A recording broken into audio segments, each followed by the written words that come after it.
Hello everyone, it's Matt here. Some of you may remember that back in August, after my trip to the Lego house and I purchased both of these, I said I'd build them and review them. Well, I've finally been able to get some time aside, so I'm going to build these off camera and then we're going to review these one by one. Okay, so now the model is built, it's a fairly basic and fairly easy build. And this is the entirety of the little set. So we have a nice tank here, largely made of these 6x6 or 6x5 rather panels in trans clear. I think this is one of the first times those panels are actually available so widely, and it was actually quite ironic there was the Lego house. So this is based on a 6x8 plate, so obviously it builds the originally it builds one end and then you start putting the stuff on the base and making it up, and then you just build the fish and put the fish on, then finish the tank off.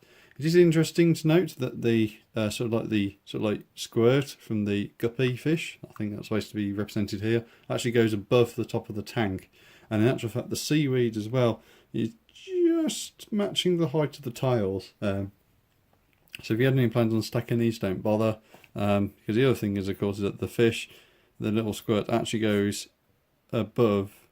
It's sort of like these row of plates here, so you could possibly fit something in that holds it in there, but then you could just move it and possibly to knock those plates off and whatever. So it's a very nice and simple design, and for what it is, it's perfectly reasonable. And I imagine lots of kids, if they'd purchased this, would probably purchase it, build it, and then immediately sort of like take it apart for parts, because these make really nice shop windows, for example.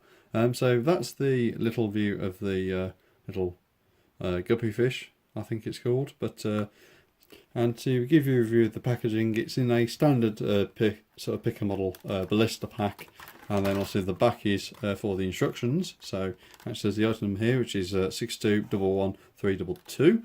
It says it's the memory of the day, and there's actually two of these, so it's obviously memories of the day.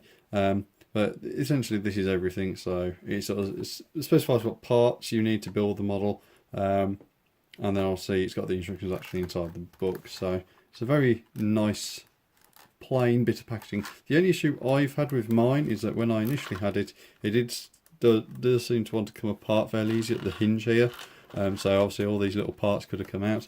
Now obviously when I went to Billund to get mine out, he had one of these, so I had to put all the little elements in there and leave the large elements alone. So yeah, so that's just my final thoughts on the model.